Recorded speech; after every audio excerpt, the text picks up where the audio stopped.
आओ सुनाऊं कहानी। लाइक शेयर सब्सक्राइब कमेंट करना ना भूलें। आप देख रहे हैं साथिया रे भाग 3। रात काफ़ी हो गई है तो आप ही घर चले जाइए और संभल के जाइएगा। अगर आप मेरी दी हैं तो मैं मिस्टर राठौर कैसे हो गया?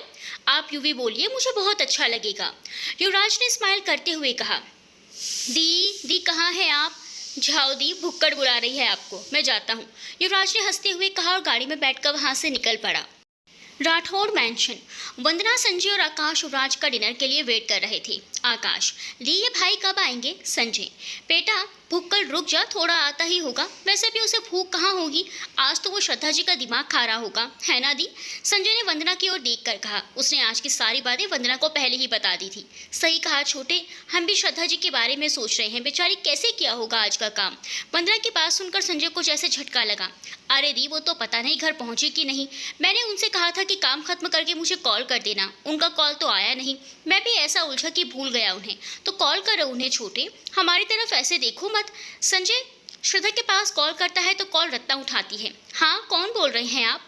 संजय एक पल के लिए तो रत्ना की आवाज़ सुनकर खो सा गया था, पर फिर उसके दोबारा बोलने पर जैसे नींद से जागा हो। बोलिए, कौन है आप?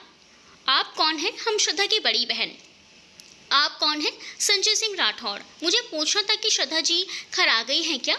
हाँ, अभी यूवी मतलब मिस्टर युवराज छोड़कर गए हैं। ठीक है, श्रद्धा जी को बोलिएगा कल मिलेंगे। रत्ना, ओके। संजय फोन रख के वंदना की तरफ देखकर बोला।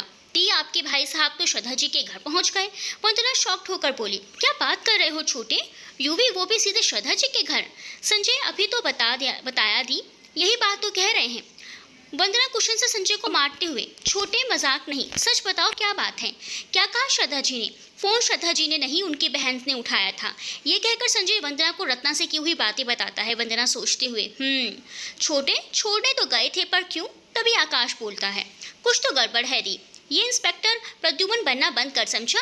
आकाश मुंह पे उंगली रखते हुए, ओके सॉरी बड़े भैया। तभी युवराज के कार की आवाज़ आती है तो संजय कहता है कि आप लोग टेंशन ना लो, रिपोर्टर संजय कुछ देर में सारा समाचार बताएंगे। तभी युवराज पेंशन में एंटर करता है, अपनी कार को गैरेज में खड़ा करता है। इस वक्त श्रद्धा की बातों को सोचकर उसके चेहरे से स्माइल हटने का नाम नहीं ले रही थी। उसका सीट पर सिमट कर किसी छोटे बच्चे जैसे सोना युवराज की शर्ट को पकड़कर रखना और फिर चॉकलेट के लिए नींद में बड़बड़ाना, उसकी मासूमियत तो उसे आज दिखी थी श्रद्धा में। यही सब सोचते हुए अपनी गाड़ी की चाबी घुमाते हुए वो अंदर आता है। सबने देखा आज उसका मूड काफ़ी अच्छा था और उसके चेहरे पर कभी ना रहने वाली स्माइल आज अपना परमानेंट डेरा डाले बैठी थी। हॉल के अंदर आकर उसकी नज़र डाइनिंग टेबल पर गई तो उसकी मुस्कुराहट थम गई। आप लोग अब तक जाग रहे हैं? युवराज ने चौंकते हुए पूछा। यूवी, आप कहाँ थे? कब से वेट कर रहे हैं हम आप लोग का।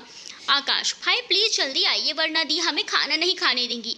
आकाश ने पेट पर कुछ इस तरह हाथ फिराकर कहा कि सब हंसने लगे। संजय, क्या यार कितनी देर कर दी तूने? तुझे पता है तेरे बिना दी खाना नहीं खाती और दी के बिना हम लोग, फिर भी जाने कहाँ घूमता रहता है। युवराज, दी आप खाना लगाइए, मैं बस 2 मिनट में फ्रेश होकर आता हूँ। युवराज 2 मिनट में नीचे आता है। सब डाइनिंग टेबल पर थे तभी नानी युवराज से पूछती हैं, युवराज बेटा आपने इतनी देर कहाँ लगा दी? नानी, आज ऑफिस में काम ज़्यादा था तो लेट हो गया। युवराज साफ झूठ बोल गया। संजय नवंदना के पास जाकर बोला, देखा दी, ये कैसे साफ झूठ बोल रहा है, इसको क्या पता कि इसके कान पहले ही हमारे कानों तक पहुंच चुके हैं।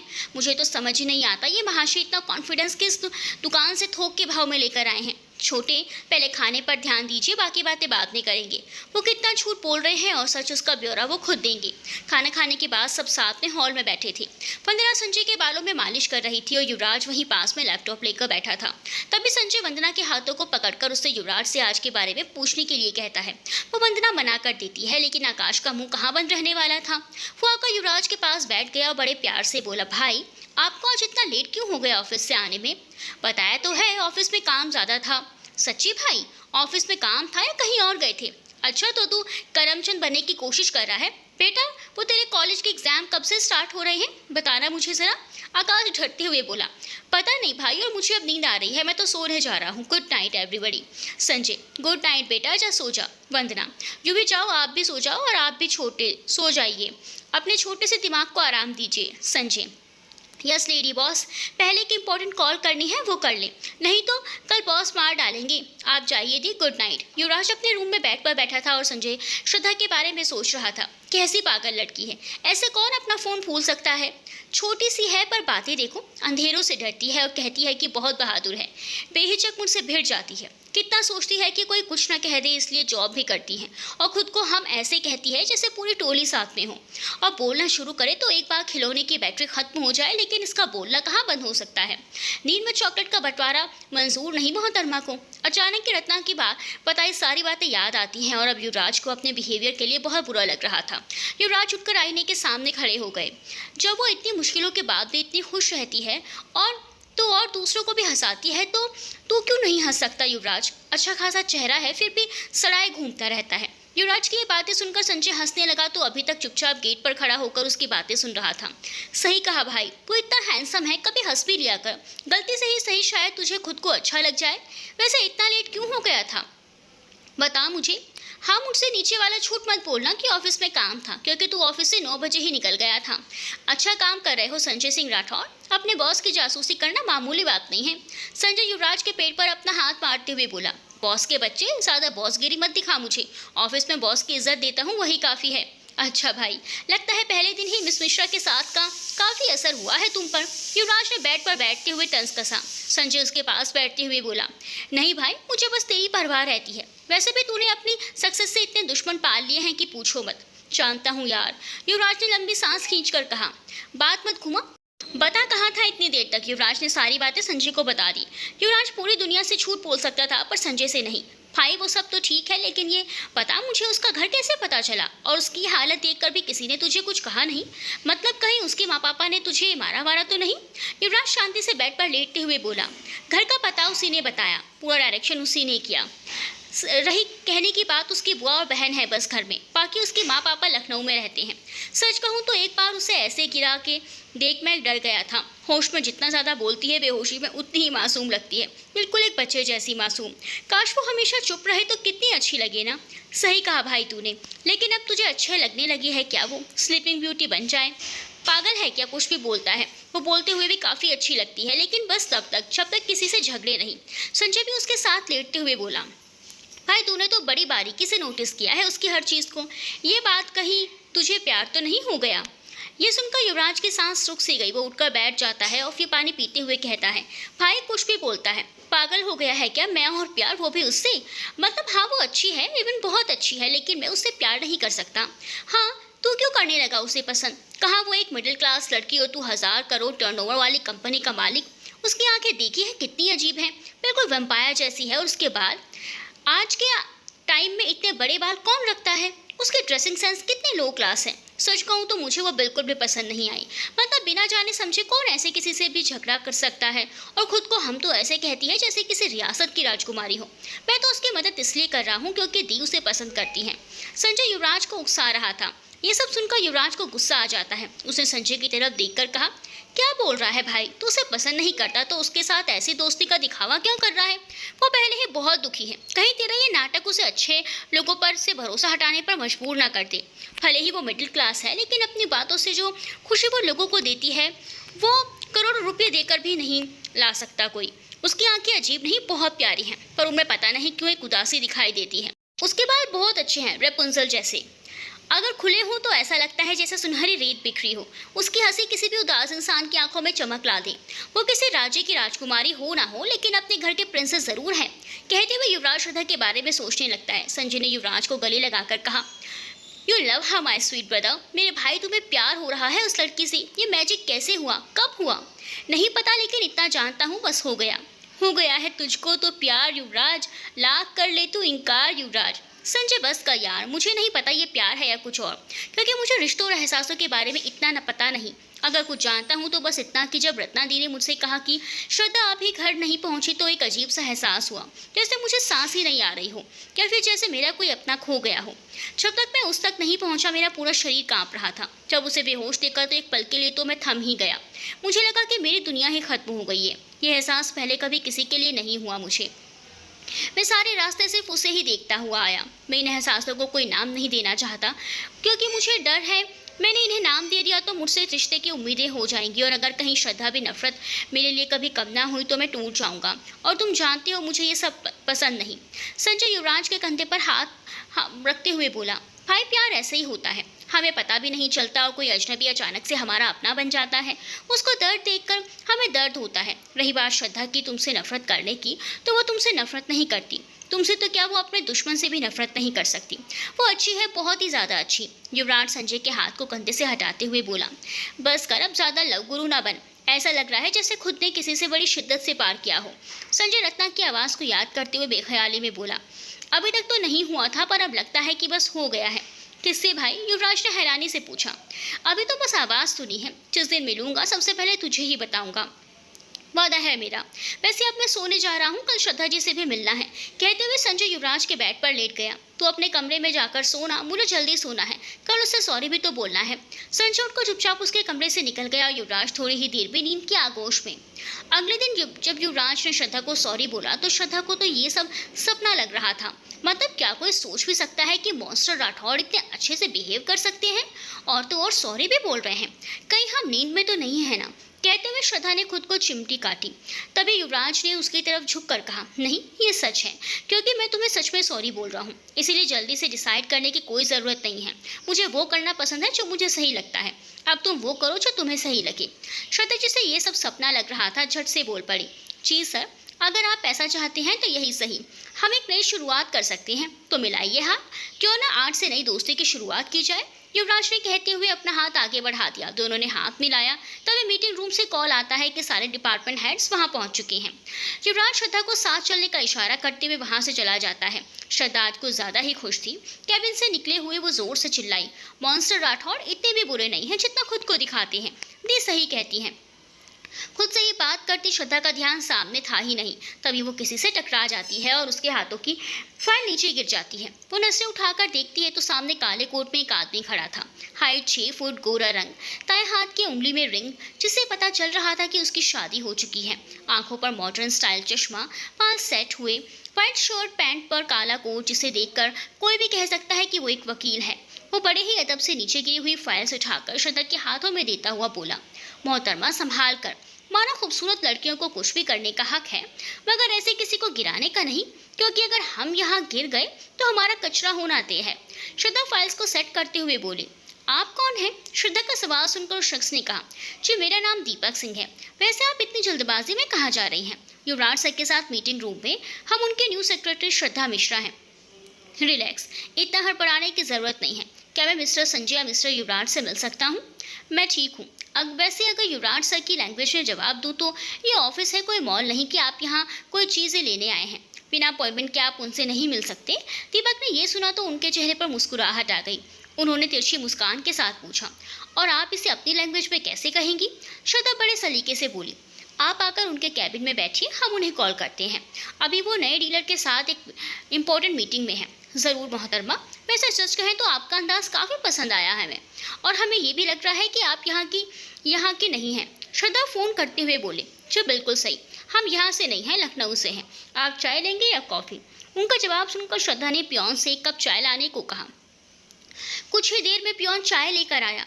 श्रद्धा ने उन्हें चाय का कप देकर कहा, आप थोड़ा सा वेट कीजिए, हम संजय सर को बुलाते हैं। ठीक है मोहतरमा जी। दीपक चुपचाप चाय पीने लगा और श्रद्धा वहां से सीधा मीटिंग रूम में आई। उसने धीरे से संजय के कान में कहा, संजय सर, आप लोगों से मिलने को दीपक सिंह आए हैं। मैंने उन्हें युवराज सर के कैबिन में बिठा दिया है। श्रद्धा के मुंह से ये सुनकर संजय ने दोनों हाथों से उसके कंधे को पकड़कर कहा, थैंक यू ये बताने के लिए। उसने युवराज के कान में ये बात बोली। युवराज ने खड़े होते हुए कहा, तो मुझे लगता है हमारी आज की मीटिंग काफ़ी दिलचस्प रही। आपने जो कंडीशंस रखी हैं, कंपनी इस बारे में सोचकर अपना लास्ट डिसीजन आपको जल्द ही बता देगी। मीटिंग खत्म करके संजय और युवराज जल्दी से बाहर आए। बाहर आकर वह सीधा दोनों युवराज के कैबिन की ओर भागते हैं। कैबिन का गेट खोलते ही उनकी नज़र दीपक पर पड़ती है। दीपक आराम से बैठकर अपनी चाय एंजॉय कर रहा था। तभी संजय जाकर उसे पीछे से पकड़ लेता है। क्या जीजू, कितना टाइम लगा दिया आपने इस बार? आपको पता है हम सबने आपको कितना ज़्यादा याद किया। दीपक वंदना का पति है जो राठौड़ फैमिली का लीगल एडवाइजर भी है। युवराज भी दीपक को साइड हक करके अपनी कुर्सी पर बैठ जाता है। तभी श्रद्धा पियोन के साथ कैबिन के दरवाजे को खोलती है। मैं कम इन सर? दीपक, जी मोहतरमा आइए। श्रद्धा पियोन को ट्रे रखकर जाने को बोलती हैं और ब्लैक कॉफ़ी युवराज के पास रखती हैं और नॉर्मल कॉफ़ी संजय के पास। श्रद्धा संजय से दीपक की और आंखों से इशारा करके धीरे से पूछती है, ये कौन है? संजय उसके इशारे समझ नहीं पाता, लेकिन युवराज समझ जाता है। मिस मिश्रा, यह है दीपक सिंह, हमारी कंपनी के लीगल एडवाइज़र, और मेरे जीजू यह है मिस श्रद्धा मिश्रा, मेरी न्यू सेक्रेटरी। दीपक श्रद्धा की तरफ अपना हाथ बढ़ाता है, पर श्रद्धा हमेशा की तरह हाथ जोड़कर नमस्ते बोलती है, तो संजय और युवराज मुस्कुरा देते हैं। संजय श्रद्धा के पास आकर बोला, वो क्या है ना जीजू, श्रद्धा जी को हाथ मिलाने से प्रॉब्लम है, ना आजकल का एटमॉस्फेयर, और दूसरी बात इन्हें एलर्जी है। एक बार फिर तीनों हंसने लग जाते हैं और श्रद्धा छींप जाती है। उसे ऐसा देखकर दीपक सबको चुप करा देता है। श्रद्धा से कहता है, माफ़ कीजिएगा, ये सिर्फ एक मजाक था। वैसे आपसे मिलकर अच्छा लगा, ऐसे लगा कि आप भी हमारे जैसी हैं। वैसे आप लखनऊ से मैं कहाँ से हैं? जी, गोमती नगर। वैसे आप जैसी का क्या मतलब था? हम समझे नहीं। श्रद्धा ने छींपते हुए पूछा तो संजय बोला, अरे ये भी लखनवी शायर हैं श्रद्धा जी, आपके ही रिश्तेदार लगते हैं, क्योंकि इन्हें भी हम की आदत है। सब हंसने की बारी श्रद्धा की थी। श्रद्धा, दी ने बताया था पर हमें याद नहीं था। हमें भी आपसे मिलकर अच्छा लगा सर। दीपक, जब हमारी नूरजहां को आप दीदी बोलती हैं तो हम सर कैसे हो गए? ये तो नाइंसाफी है हमारे साथ, आप इससे हमारा हक छीन रही हैं। हम तो जीजू हुए ना आपके। दीपक वंदना को प्यार से नूरजहां बोलता है, पर हम आपको कैसे ऐसे जीजू बोल सकते हैं? संजय, बिल्कुल ऐसे जैसे मैं बोल रहा हूँ, ज़्यादा मुश्किल नहीं है। देखो जीजू, संजय ने जीजू खींच कर बोला। अब तुम बोलो। संजय की सर्कस से एक बार कैबिन फिर से हंसी की आवाज़ से भर गया। कुछ देर रुकने के बाद दीपक घर चले जाते हैं और बाकी सब भी अपने वर्क पर। युवराज ऑफिस में बैठकर श्रद्धा के बारे में सोच रहा था, ये लड़की है या जादू? कोई एक बार इससे बात कर ले बस, उन्हें अपने आप पसंद आ जाती है। डरते हुए ही सही, पर जो बात कहनी है कह ही देती है। तभी युवराज को वंदना का फ़ोन आता है। हाँ दी, बोलिए, कुछ काम था? युवी, क्या आप श्रद्धा जी को थोड़ी देर के लिए घर भेज देंगे क्या? एक्चुअली हमें मार्केट जाना था, कल तीज के लिए सामान लाना है, और घर पर नानी मामी भी नहीं है। ज़रूर दी, मैं अभी भेज देता हूँ। थैंक्स युवी, यही तो मेरा काम है दी, आपकी बात मानना। तो next time no thanks. Okay बाबा। कहते हुए वंदना ने फ़ोन रख दिया। युवराज संजय और श्रद्धा को अपने कैबिन में बुलाता है। संजय, तुम श्रद्धा को लेकर घर जाओ। फिर श्रद्धा की ओर देखकर, मिस मिश्रा, देखो आपसे कुछ इंपॉर्टेंट काम है, तो आज आपको घर जाना होगा। संजय और श्रद्धा घर जाते हैं। वंदना संजय और श्रद्धा के साथ सारा सामान लाती है। तब तक शाम हो जाती है। श्रद्धा जी, कल आप ऑफिस नहीं आएंगी, कल आप यहाँ आएंगी। यही कल के लिए आपका ऑफिस होगा। और हाँ, बुआ जी और रत्ना जी को भी बोल दीजिएगा कि कल की तीज वो यहाँ ही मनाएं। ये सब तो ठीक है दी, लेकिन सर। संजय, आप उसकी टेंशन मत लीजिए, वो मैं देख लूँगा। ठीक है दी, तो हम कल आते हैं, नमस्ते। श्रद्धा जाने के लिए मुड़ती है तो वंदना उसे रोक कर कहती है, वेट श्रद्धा, संजय तुम्हारे घर तक छोड़ देगा। पहले तो श्रद्धा मना करती है, फिर वंदना के जोर देने पर मान जाती है। संजय और वंदना घर के लिए निकल जाते हैं। दोनों चुप रहते हैं, लेकिन श्रद्धा ज़्यादा देर तक चुप नहीं रह पाती। आप लोग इतने चुपचाप क्यों रहते हैं? चुपचाप और मैं? बिल्कुल गलत इल्ज़ाम है आपका श्रद्धा जी। ये डिपार्टमेंट युवराज का है, मेरा नहीं। इस बात पर दोनों हाई फाई करते हैं।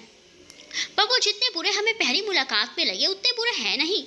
और तो आज उन्होंने हमें सॉरी भी बोला, इतनी मुश्किल से। ऐसा लग रहा था जैसे पहली बार बोल रहे हूँ। वैसे संजय को ये बात पता थी, फिर भी उसने चौंकने का नाटक किया। सच्ची? उसने आपको सॉरी बोला? मुझे तो सपना सा लग रहा है। और ये सच है, वो किसी को सॉरी नहीं बोलता, भले से गलती उसकी हो। शायद उन्हें आज अपनी गलती का एहसास हो गया हो। हम तो एक बार मानते हैं कि जब आप सॉरी हो तो तुरंत सॉरी बोल देना चाहिए। एक सॉरी से क्या जाता है, अगर रिश्ते बच जाए तो। सही कहा आपने, लेकिन युवराज इन बातों में यकीन नहीं करता, कम से कम आज से पहले तो कभी नहीं। दरअसल उसे सॉरी बोलना पसंद ही नहीं है। वो कहता है अगर एक बार आप गलती मानकर झुक जाओ तो दुनिया झुकाने ही लगती है, फिर चाहे आपकी गलती हो या ना हो। श्रद्धा, आप जानते हैं ये सच नहीं है। माफ़ करने वाला कभी छोटा नहीं होता, वो हमेशा से बड़ा ही होता है, इसीलिए तो वो माफ़ करता है। संजय, ये हुआ ना लॉजिक। वैसे एक बात बताओ, कल आप भी व्रत करते हो क्या? श्रद्धा, हाँ, हम और हमारी दी तो बचपन से रहते हैं, पर शाम तक हमारा बुरा हाल हो जाता है। संजय, क्यों? अरे हमसे भूख नहीं बर्दाश्त होती ना। आप दोनों हंसने लगते हैं। तब तक श्रद्धा का घर आ जाता है। श्रद्धा संजय को घर के अंदर बुलाती है। संजय बुआ के पैर छूकर नमस्ते बोलता है। तभी उसे रत्ना की आवाज़ आती है, जो कि किचन में थी। बेटू, आप आ गई? आज जल्दी छोड़ दिया क्या आपके मॉन्स्टर राठौर ने? हमने तो पहले ही बोला था कि वो अच्छे हैं, पर आप तो। अचानक संजय को देखकर ही वो चुप हो जाती है। तभी श्रद्धा भागती हुई जाती है। क्या दी, कुछ भी बोलते हो? आप दी की बातों पर ध्यान मत दीजिएगा। श्रद्धा संजय से बोलते हुए रत्ना को देखने लगी। जैसे कह रही हो क्या दी, लेकिन संजय को कुछ सुनाई नहीं दे रहा था। वो तो बस रत्ना को ही देख रहा था। कद में श्रद्धा से के बराबर ही, गोरी लंबे बाल जिनकी चोटी की हुई थी, काजल लगी बड़ी काली आंखें, चूड़ीदार सूट पर कंधे पर पड़ा एक कपड़ा, शायद किचन से कुछ साफ कर रही थी। माथे पर हल्का सा आटा लगा हुआ था। श्रद्धा संजय को पुकारती है, पर संजय मंत्रमुग्ध होकर रत्ना को देख रहा था। रत्ना चुप हो गई थी, लेकिन उसकी आवाज़ अभी भी संजय के कानों में गूंज रही थी। रत्ना का वो हड़बड़ाया चेहरा अब भी उसकी आंखों के ठीक सामने था। पौने 2-3 बार संजय को आवाज़ लगाई, लेकिन उसे कुछ भी सुनाई नहीं दिया। तो बुआ जी थोड़ा तेज़ आवाज़ में बुलाती हैं। बेटवा सुनिए, संजय हड़बड़ाकर बोला। जी बुआ। बेटवा कुछ खा पी लीजिए, पहली बार घर आए हैं। नहीं बुआ जी, फिर कभी, और वैसे भी दी वेट कर रही होंगी। एक बात और, कल दी ने आप सबको घर बुलाया है। पता नहीं श्रद्धा जी बताती या नहीं, इसीलिए मैंने बता दिया। श्रद्धा, आप सुबह ही आ जाइएगा, तैयारियां भी करनी होंगी ना। अब मैं चलता हूँ। नमस्ते बुआ जी। नमस्ते रत्ना जी। संजय बेटवा फिर आइएगा। ज़रूर बुआ जी, अब तो आना जाना लगा रहेगा। संजय घर के बाहर जाता है और घर के लिए निकल जाता है। संजय की नज़रों के सामने बार बार रत्ना का चेहरा ही घूम रहा था। वो चाहकर भी उसे अपने जहन से नहीं निकाल पा रहा था। उसे वो पल जब उसने पहली बार रत्ना की आवाज़ सुनी थी, और थोड़ी देर पहले वाली रत्ना रह रहकर कानों में उसकी मीठी आवाज़ और आंखों में उसका घबराया सा चेहरा आ रहा था। थोड़ी दूरी पर जाकर संजय कार रोक देता है और कार से बाहर निकलकर पागलों जैसे करने लगता है। इसी खुशी में वो युवराज को कॉल करता है। हेलो संजय भाई, कहाँ है तू? कितनी देर लगेगी आने में? जल्दी नहीं आ सकता भाई? तू ठीक तो है ना? श्रद्धा कहाँ है? कहीं कुछ हुआ तो नहीं? नहीं भाई, उसे उसके घर सही सलामत छोड़कर आया हूँ, लेकिन उसके घर जाकर मुझे मेरी ज़िंदगी की सबसे बड़ी खुशी मिल गई। आई एम इन लव भाई, मुझे प्यार हो गया है। तेरे भाई को प्यार हो गया है। संजय वहीं खड़े होकर ज़ोर ज़ोर से चिल्लाने लगता है। हाईवे पर इस वक्त ज़्यादा लोग नहीं थे, लेकिन जो एक आध लोग थे वो भी उसे ऐसे देख रहे थे मानो कोई पागल वागल हो। इधर नेटवर्क वीक होने की वजह से युवराज को ठीक से कुछ सुनाई भी नहीं दिया। भाई तू क्या बोल रहा है? मुझे कुछ समझ नहीं आ रहा। किसको क्या हो गया? और अगर तू वापस से प्यार मोहब्बत की बात दोहराने वाला है तो प्लीज़ मुझे नहीं सुननी, क्योंकि मुझे ऐसा कुछ भी नहीं हुआ। भाई मैं तेरी बात नहीं कर रहा। तो किसकी बात कर रहा है? युवराज ने हैरानी से पूछा। यार लाइफ सेट हो गई अपनी, मुझे प्यार हो गया है मेरे भाई। सिर्फ उसकी आवाज़ से नहीं, बल्कि पूरा का पूरा उसे देख कर आ रहा हूँ। बेहद खूबसूरत और संजीदा है वो। कहीं तो श्रद्धा के बारे में तो नहीं सोच रहा? गलती से भी हाँ मत कह देना, मारकर लाश कहाँ छुपाऊंगा, कुत्ते भी नहीं ढूंढ पाएंगे। पहली बात, यहाँ बात श्रद्धा की नहीं हो रही है। दूसरी बात, तूने तो अभी कहा था कि तुझे श्रद्धा से कोई फर्क नहीं पड़ता, तो मेरे ये कहने पर तुझे इतनी तेज मिर्ची क्यों लग रही है?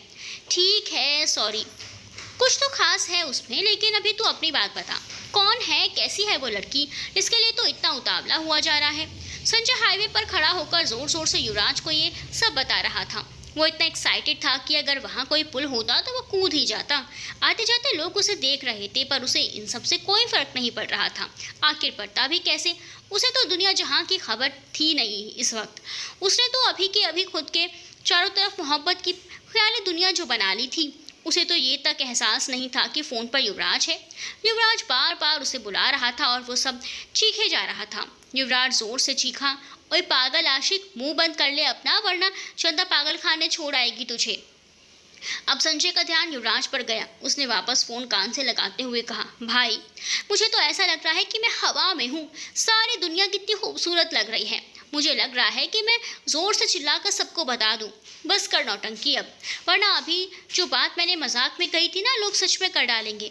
तू कहाँ है अभी? टाइम देख, जल्दी से घर आ जा, नहीं तो दी तुझे पागल खाने नहीं, भगवान के पास भेज देंगी। तुझे पता है ना कल दी का फास्ट है, जल्दी आ जा। ओह तेरी, मर गया, दी तो मर्डर ही कर देंगी मेरा। हाँ याद आ गया ना अब संजय के बच्चे। चल शुक्र है मोहब्बत में जो तेरी यादाश्त चली गई थी वापस तो आ गई। मेरे पिया बसंती, अब तू भी अपनी दुनिया में लौट आ। भाई दी को संभाल, मैं बस यूं आया, कोशिश करता हूँ। युवराज ने हंसते हुए फ़ोन काटा और संजय स्पीड में कार भगाते हुए जल्दी से घर आ जाता है। वंदना गुस्से में गेट की तरफ ही घूर रही थी। संजय को देखते ही वो गुस्से में बोलने को होती है, लेकिन दीपक संजय को उसके गुस्से से बचाने के लिए आगे आकर अपनी आंखें विंक करते हुए कहता है, साले साहब, आप हमारी नूरजहां को इतना तंग क्यों करते हैं? आप लोगों को पता है ना, अगर आप तीनों में से एक भी ना हो तो ये खाना नहीं खाती हैं। आप लोग तो नूरजहां को दुबली कर देंगे। टाइम देखिए 11:30 हो गए हैं, कल इनका उपवास भी है। संजय वंदना के घुटनों के पास सर झुकाकर बैठ गया और उसके हाथों को पकड़कर बोला, सॉरी दी, मुझे बिल्कुल याद नहीं रहा कि टाइम कितना हो गया। दी प्लीज़ आज माफ़ कर दीजिए, अब ऐसा नहीं होगा। दी बोलिए ना। इस वक्त वंदना की आंखों में आंसू थे। वो युवराज और आकाश को भी पास बुलाती है। हम भूख की वजह से गुस्सा नहीं है। आप में से अगर कोई भी थोड़ी देर करता है तो हमारी जान निकल जाती है। दिमाग में बुरे बुरे ख्याल आने लगते हैं। वो रात याद आ जाती है जब माँ पापा हमें छोड़कर चले गए थे। कहते हुए वंदना रोने लग जाती है। घर में सबको पता था कि वंदना जब डरती है तो ऐसा ही करती है। नानी और मामी आकर वंदना का हाथ पकड़ लेती है तो वंदना थोड़ा चुप हो जाती है। नानी, बिटिया देखिए तो छोटे की तरफ कैसा चेहरा बना लिया है उन्होंने अपना। आप तो इन तीनों की जान है और कुछ काम होगा तभी तो देर हो गई होगी। अब चलिए अपने छोटे भाई को माफ़ भी कर दीजिए। देखिए समय कितना हो गया है। अगर आपको इन पर गुस्सा आ रहा है तो इनसे बात मत कीजिए, पर आकाश को देखिए। वंदना संजय और युवराज से गुस्सा थी तो नानी ने उससे आकाश को देखने को बोला तो वंदना सर उठाकर आकाश को देखती है। लेकिन कहाँ तो संजय युवराज दोनों कान पकड़कर उठ बैठ कर रहे थे, साथ में बोल भी रहे थे। सॉरी दी, अब नहीं करेंगे लेट। 9 बजे से पहले हम घर आ जाएंगे, कभी नहीं होगा लेट। आकाश भी अब उनका साथ देने लगता है। वंदना अब उनको ऐसे देखती है तो तीनों को अपने पास बुलाती है। तीनों झट से खड़े होकर दौड़े आते हैं और आते ही वंदना उन्हें गले लगा लेती है। तभी दीपक कहता है, नूरजहां, हम जानते हैं कि आप हमें बिल्कुल भी प्यार नहीं करती, पर हमें भी कल फास्ट रखना है तो खाना खा लीजिए। वंदना को लेकर तीनों भाई डाइनिंग टेबल पर आते हैं और दीपक के पास वाली कुर्सी पर बिठाकर अपनी अपनी कुर्सी पर बैठते हुए कहते हैं, जीजू, ये प्यार तो आपको भी करती हैं पर हमें ज़्यादा करती हैं। अरे साले साहब, जानते हैं हम। दीपक कहते हुए टेबल के नीचे से वंदना का हाथ पकड़ लेता है। वंदना बड़े प्यार से उनकी तरफ देखती है तो दीपक हौले से मुस्कुरा देता है। आज लेट हो जाने के कारण युवराज संजय से बात ही नहीं कर पाता। युवराज कमरे में बैठे हुए खुद से ही बोले जा रहा था, कल तो पता कर ही लूंगा कि वो कौन है जिससे मेरे भाई को प्यार हो गया है। जरूर कोई बहुत अच्छी लड़की ही होगी, क्योंकि संजय को ऐसे ही किसी से प्यार नहीं हो सकता। दूसरे दिन श्रद्धा सुबह से ही राठौर मैंशन में थी। आज की तैयारियों के लिए वंदना ने उसे ऑफिस जाने नहीं दिया था। आज युवराज भी ऑफिस नहीं गया। श्रद्धा जीजू के साथ काम करते हुए युवराज के कमरे की तरफ देखकर बोली, हमें लगता है शनिदेव कुछ ज़्यादा ही भारी चल रहे हैं आज हमारे, मतलब आज के ही दिन इन्हें ऑफिस नहीं जाना था। वैसे सच कहें तो यहाँ आप ऑफिस से ज़्यादा सुरक्षित हैं, क्योंकि यहाँ साले साहब चाह कर भी कुछ नहीं कर सकते आपको, इसीलिए बिल्कुल फ्री होकर रहिए। दीपक जीजू की बात सुनकर श्रद्धा मुस्कुराकर अपना काम करने लगी। वंदना और श्रद्धा ने पूरे घर को बहुत अच्छे से सजाया था, खासतौर पर छत को, क्योंकि सभी को चांद देखकर ही व्रत खोलना था। काम करते करते शाम हो चुकी थी और धीरे धीरे अंधेरा अपने पैर पसारता जा रहा था। सारा काम करने के बाद श्रद्धा छत पर लाइट की सजावट कर रही थी। तभी युवराज छत पर आ जाता है। वो पीछे से खड़ा होकर खामोशी से श्रद्धा को देख रहा था। तभी श्रद्धा तारों का बंडल लेकर पीछे मुड़ती है और अंधेरे में युवराज को खड़े देखकर चौंक जाती है। उसके हाथ से लाइट की लड़ियां उछलकर ऊपर की तरफ चली जाती हैं और फिर उन दोनों के ऊपर गिर पड़ती हैं। दोनों उसी में उलझ जाते हैं। तभी कोई लाइट्स को ऑन कर देता है। श्रद्धा खुद को उनसे छुड़ाने की कोशिश करती है, जबकि युवराज पर श्रद्धा को एकटक देखे जा रहा था। तभी श्रद्धा की आवाज़ से उसका ध्यान लाइट पर जाता है। सर प्लीज़ ये लाइट्स निकालिए, कहीं हमें करंट ना लग जाए। वेट, रुको, डरो मत, इन लाइट से करंट नहीं लगता। इतना कहकर वो लाइट को निकालने लगता है। इस बीच की उसका हाथ श्रद्धा को छू जाता है, जिससे श्रद्धा वहीं जमसी जाती है। युवराज के सारी लाइट्स निकाल देने के बाद श्रद्धा बिना उसकी तरफ देखे नीचे की तरफ भाग जाती है। श्रद्धा के पीछे पीछे युवराज भी नीचे आने लगता है। अचानक नीचे रंगोली को बचाने के चक्कर में श्रद्धा का बैलेंस बिगड़ता है और वो गिरने वाली होती है, पर पीछे से आते हुए युवराज को उसे पकड़ लेता है। दोनों एक दूसरे की आंखों में खो से जाते हैं। युवराज का हाथ इस वक्त उसकी कमर पर था और श्रद्धा का हाथ युवराज के कंधे पर। तब जीजू की नज़र उन पर जाती है तो चुपके से इनके एक मोमेंट को यादगार बनाने के लिए एक फ़ोटो क्लिक कर लेते हैं।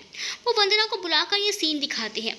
वंदना कुछ देर उन्हें ऐसे ही देखकर उनकी बलैया लेती है और अब उनका ध्यान भटकाने के लिए अपनी पायल जोर से बजाती है। वंदना के पायल की आवाज़ कानों में पड़ते ही श्रद्धा को जैसे होश आता है। वो अपना हाथ छुड़ाकर युवराज के कंधे से हटाकर एकदम से सीधी खड़ी हो जाती है और जल्दी से वंदना के पास आ जाती है और नजरें चुराते हुए पूछती है, दी, हम घर जा सकते हैं क्या? आपको घर जाने की ज़रूरत नहीं है। कल हमने आपके लिए भी शॉपिंग कर ली थी, तो क्यों ना आप यहीं रेडी हो जाएं। बुआ जी और रत्ना को संजय ले आएंगे। लेकिन दी, लेकिन का क्या बिटिया, आप रहेंगी तो वंदना बिटिया का भी दिल लगा रहेगा और हम सबका भी, नानी ने उनके पास आते हुए कहा। तभी मामी भी वहाँ आकर बोली, तुम्हारे साथ रहते हुए हम लोगों को वक्त का पता भी नहीं चलता, तो तुम यही रेडी हो जाओ। जीजू, हाँ मामी और नानी जी सही कह रही हैं। एक तो व्रत के दिन इतना काम पड़ गया आपको, अब आना जाना करेंगी तो और भी थक जाएंगी। सबके बोलने पर श्रद्धा मना नहीं कर पाती और मान जाती है। वंदना, श्रद्धा जी, गेस्ट रूम में मैंने आपके लिए साड़ी और सामान रखवा दिया है, आप वहाँ जाकर तैयार हो जाइए। तब तक हम छोटे को फ़ोन कर देते हैं कि वो जाकर बुआ जी और रत्ना जी को ले आए।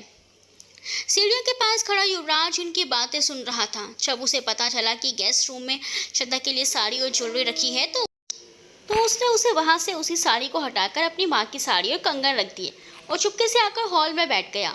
युवराज अब श्रद्धा के रेडी होने का वेट कर रहा था। वंदना संजय को फ़ोन करती है, छोटे आप बुआ जी और रत्ना जी को घर लेकर आइए जल्दी, पूजा का टाइम हो गया है। ओके दी। फ़ोन रखते ही संजय मुस्कुरा कर श्रद्धा के घर के लिए निकल जाता है। संजय को आया देखकर बुआ रत्ना को बुलाती है, बिटिया जल्दी से बाहर आओ। फिर संजय को देखकर, बेटा हमारी तूफान मेल कहाँ रह गई, उसको भी तो तैयार होना होगा ना। बुआ जी डोंट वरी, दी ने उन्हें वहीं रोक लिया, इसीलिए वो वहीं तैयार हो जाएंगी। ठीक है बेटवा। अरे रत्ना जल्दी करो बिटिया। जी बुआ जी आ गए बस। रत्ना जैसे ही बाहर आई संजय को महसूस हुआ कि उसका दिल इतनी ज़ोर ज़ोर से धड़क रहा था जैसे बाहर ही आ जाएगा। लाल और ग्रीन मिक्स साड़ी जो रत्ना के गोरे रंग पर खूब फब रही है, माथे पर मांग टीका, गले में छोटा सा लॉकेट, पैरों में पायल, मेकअप के नाम पर बस आंखों में काजल, होठों पर हल्के से लिपस्टिक। संजय रत्ना को देखता रह जाता है। उसकी तो पलकों तक झपकने से इनकार कर दिया। अपने दिल पर हाथ रखकर वो बस रत्ना की ही ओर देखता रहा। बुआ जी उसके पास आकर बोली, चले बेटवा। संजय चौंकते हुए, जी बुआ जी। संजय जल्दी से कार का गेट खोलता है तो बुआ जी आके और रत्ना पीछे की सीट पर बैठ जाती है। संजय ड्राइविंग सीट पर बैठकर मिरर को ऐसे सेट करता है कि उसे रत्ना का चेहरा साफ दिखे और गाड़ी राठौर मैंशन की तरफ दौड़ा लेता है। युवराज को हॉल में बैठे देखकर जीजू उसके पास आकर बैठते हुए बोले, क्या बात है बड़े साले साहब, आज आप हॉल में बैठे हैं। युवराज जानता था अगर उसने जीजू की ओर देखा तो जीजू सब समझ जाएंगे, इसीलिए उसने नजरें चुराते हुए कहा, हाँ मैंने सोचा दी पूजा के टाइम बुलाने मुझे ऊपर ज़रूर जाएंगी, इसीलिए यहीं बैठ गया, क्योंकि आज उनका फास्ट है तो उन्हें ऐसे परेशान करना अच्छी बात नहीं। आज के पहले भी तो आपकी दी ये व्रत करती थी, तब आपको इतनी परवाह नहीं हुई उनकी। ज़रूर आज कोई ख़ास बात है क्या जीजू, आप भी अपना वकीलों वाला दिमाग चलाने लगते हैं। कुछ भी ऐसा नहीं है, अगर मैं आपको यहाँ बैठा अच्छा नहीं लगता तो मैं रूम में चला जाता हूँ। जीजू सामने देखकर बोले, अरे श्रद्धा आप तैयार हो गई। जीजू का इतना कहना था कि युवराज की नज़रें अपने आप उस वक्त उस तरफ घूम गई, लेकिन ये क्या, वहाँ तो कोई भी नहीं था। युवराज ने धीरे से जीजू की ओर देखा और हल्के से मुस्कुरा दिया, अच्छा तो बात यहाँ तक पहुँच गई है, मानना पड़ेगा साले साहब, आप तो बड़े छुपे रुस्तम निकले। प्लीज़ जीजू ये बात किसी को मत बताइएगा प्लीज़। जीजू अपनी आई विंक करते हुए, ठीक है नहीं बताएंगे, लेकिन अब हम जा रहे हैं अपनी नूरजहाँ के पास और आप बैठकर अपनी जोधा का इंतज़ार कीजिए। मेंशन पहुंचकर संजय देखता है कि मामी और नानी बाहर ही खड़ी थी ताकि बुआ जी को ये ना लगे कि वो पहली बार यहाँ आई हैं। तो बात कुछ ऐसी थी कि सब चाहते थे युवराज और श्रद्धा की शादी हो जाए, इसीलिए वो इनसे मिलना चाहते थे। वैसे भी राठौर फैमिली बस कुछ मौक़ों पर ही बाहर के लोगों को इन्वाइट करते हैं, बाकी वो ज़्यादातर अपने परिवार के साथ ही रहना चाहते हैं। नानी जी आइए, आशा जी, हमने सोचा श्रद्धा बिटिया यहाँ है तो आप भी यहाँ ही आ जाइए। नमस्ते माँ जी। सही कहे तो इतने दिन से हैं हम दिल्ली में, फिर भी कभी आए नहीं आपके यहाँ। अक्सर साड़ियों के ऑर्डर आते थे पर खुद कभी नहीं आए। फिर मामी को नमस्ते बोलकर वो नानी के साथ अंदर चली जाती हैं। मामी अंदर जाने ही वाली होती है तभी उनकी नज़र संजय पर पड़ जाती है, जो रत्ना की साड़ी का पल्लू बड़े आहिस्ता से निकाल रहा था, जो कार के गेट में अटक गया था। पल्लू निकल जाने के बाद रत्ना और संजय साथ साथ चलते हुए घर के अंदर जाते हैं। मामी को देखते ही रत्ना उन्हें पैर छूकर नमस्ते करती है तो मामी उसके सर पर हाथ रखकर बोलती हैं, कितनी प्यारी बच्ची है, हमेशा खुश रहो बेटा, अंदर चलिए। रत्ना के थोड़ा आगे जाने पर मामी संजय के कान पकड़कर बोली, बेटा इसीलिए आपको शादी की जल्दी हो रही थी क्या? मामी कुछ भी, मैं तो बस हेल्प कर रहा था। मामी कुछ ना पूछिए, इसीलिए वो जीभ दांतों में फंसाकर जल्दी से अंदर चला जाता है। अब मामी ठहरी, उन्हें पहली बार में संजय का प्यार दिख गया था। कुछ लोग और भी थे जो ये सब देख रहे थे, युवराज, वंदना और जीजू। संजय संभाल कर रत्ना को छत पर लाता है, बाकी सब भी धीरे धीरे छत पर आ जाते हैं। वंदना श्रद्धा को बुलाने जाती है तो उसे देखकर दंग रह जाती है, क्योंकि श्रद्धा ने उसकी माँ की साड़ी और कंगन पहने हुए थे, जिसमें श्रद्धा बहुत ही प्यारी लग रही थी। उसकी कत्थई आंखें आज कयामत ढा रही थी। श्रद्धा ने बालों का जूड़ा बना दिया था। वंदना ने श्रद्धा के लिए बहुत ही प्यारा सा नेकलेस लिया था। श्रद्धा ने माथे पर चांद के शेप का मांग टीका लगाया था, जो उसके माथे को कवर कर रहा था। पैरों में पायल, कमर में पतली सी करधन, उस पर युवराज की माँ की लाल रंग की साड़ी, मेहंदी वाले हाथों में लाल हरी चूड़ियाँ। इस वक्त कोई भी होता तो उसकी नज़र ठहर ही जाती श्रद्धा पर, और वही वंदना के साथ हुआ। वंदना ने उसके कानों के पीछे काजल लगाया और उसकी नज़र उतारते हुए कहा, आपको कभी भी किसी की नज़र ना लगे। वंदना अपने हाथों से श्रद्धा के गालों को छूती है और मुस्कुरा देती है। फिर दोनों छत पर जाते हैं। छत पर पहुंचते ही श्रद्धा को सब देखते ही रह जाते हैं और युवराज की आंखें तो मानो झपकना ही भूल गई थी। बुआ जी उसकी नज़र उतार कर कहती हैं, हमारे तूफान मेल को किसी की नज़र ना लगे। नानी भी वंदना, रत्ना और श्रद्धा की नज़र उतारती हैं। आकाश रत्ना और श्रद्धा को देखकर कहता है, माँ, इन दोनों दीदी में से एक को सिलेक्ट कर लो। मामी ने हैरानी से पूछा, क्यों? अरे माँ, बहू के लिए। आकाश ने इस तरह से कहा कि सब उसको घूरने लगते हैं। बुआ भी आकाश की ओर देखती है तो आकाश बात को संभाल कर कहता है, आप सब ऐसे ना देखो, मैं मेरे लिए ही बोल रहा हूँ भैया। भैया लोग तो डिपेंडेंट हैं, ढूंढ ही लेंगे कोई बिजनेस वुमन, लेकिन मुझे तो ऐसे ही सीधी सादी बीवी चाहिए। आकाश की इस बात से सबको हंसी आ गई, लेकिन युवराज और संजय उसे घूरने लगते हैं तो आकाश डरकर नीचे देखने लगता है। युवराज कुछ देर श्रद्धा को देखता है और फिर साइड से दूसरी तरफ जाने का इशारा करता है। श्रद्धा एक साइड से दूसरी तरफ आ जाती है। उसके पीछे पीछे युवराज भी चला जाता है। कोई काम था क्या सर? हाँ, काम तो था। उसकी नजरें श्रद्धा के चेहरे पर ही जमी थी, जिसके कारण श्रद्धा उसकी तरफ देख भी नहीं पा रही थी। युवराज अपना हाथ श्रद्धा के कानों के पीछे ले जाने लगता है तो श्रद्धा 2 कदम पीछे हट जाती है। युवराज भी अपने कदम आगे बढ़ाता है तो श्रद्धा की धड़कन बढ़ जाती है। युवराज अपने हाथ आगे बढ़ाता है और श्रद्धा के बालों को खोल देता है। श्रद्धा के हाथ एकदम अपने बालों में चले जाते हैं और वो अपनी नजरें नीचे कर लेती है। यही काम था मुझे, अब तुम सबके पास जा सकती हो। तुम्हारे बाल खुले बहुत ज़्यादा अच्छे लगते हैं, ये सिर्फ मेरा मानना है। अगर चाहो तो तुम इन्हें वापस भी बांध सकती हो। श्रद्धा ने आज पहली बार नजरें उठाकर युवराज की आंखों में देखा और इस वक्त उसे वहाँ सिर्फ एक ही सवाल नजर आया, क्या तुम मेरी बात मानोगी? श्रद्धा आज कुछ नया देख रही थी युवराज में, कुछ ऐसा जिसके बारे में वो सोच भी नहीं सकती थी। ये था युवराज का इमोशन से भरा हुआ नया रूप। आज उसने ज़बरदस्ती अपनी बात नहीं मनवाई, बल्कि अपनी पसंद बताई। श्रद्धा ने मुस्कुराते हुए अपने बालों को खुला रहने दिया, वापस लेडीज़ के पास आ गई। श्रद्धा को अपनी बात मनवाते देख युवराज पीछे खड़ा मुस्कुराने लगा। सब भूख से बेहाल होकर चांद का वेट कर रहे थे। सबको ऐसे भूख से बेहाल देखकर आकाश ब्लूटूथ पर गाने बजाते हुए कहता है, मुझे सबका एनर्जी लेवल हाई चाहिए। एक दिन की भूख में जैसे रोने लगे हो आप सब, चलो डांस करो। संजय उसके सर पर मारते हुए बोला, बड़ा आया, खुद से 2 मिनट को भूख बर्दाश्त नहीं होती और हमें ज्ञान दे रहा है।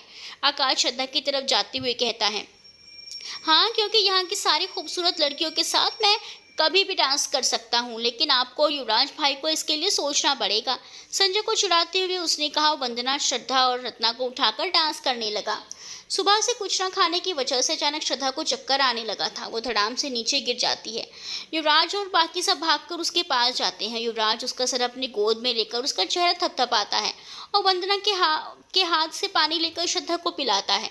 थोड़ी ही देर में श्रद्धा को होश आ जाता है। उधर चांद पर दर्शन दे चुका था और इधर श्रद्धा का व्रत सही टाइम पर सही इंसान के हाथों खुल चुका था। ये देखकर सब बहुत खुश होते हैं, लेकिन थोड़ी ही देर में वापस टेंशन में आ जाते हैं, क्योंकि श्रद्धा वापस से बेहोश हो जाती है। युवराज उसे गोद में उठाकर अपने कमरे में ले जाता है, उसे बेड पर लेटा देता है। रत्ना आकर श्रद्धा के पास बैठ जाती है। वो श्रद्धा के सर को सहलाते हुए कहती है, आज सुबह से इन्होंने कुछ नहीं खाया है, इसीलिए ऐसा हो गया। आप लोग बेवजह टेंशन ना लें, अभी कुछ खा लेंगी तो ठीक हो जाएंगी। आप लोग अपना व्रत पूरा करें। सब छत पर चले जाते हैं, पर रत्ना नहीं जाती, वो श्रद्धा के पास ही रहती है। युवराज रत्ना से कहता है, दीदी आपका भी तो व्रत है, आप जाइए, मैं इसका ध्यान रखता हूँ। युवराज के कहने पर रत्ना छत पर चली जाती है। युवराज आकर श्रद्धा के पास बेड पर बैठ जाता है। जारी है।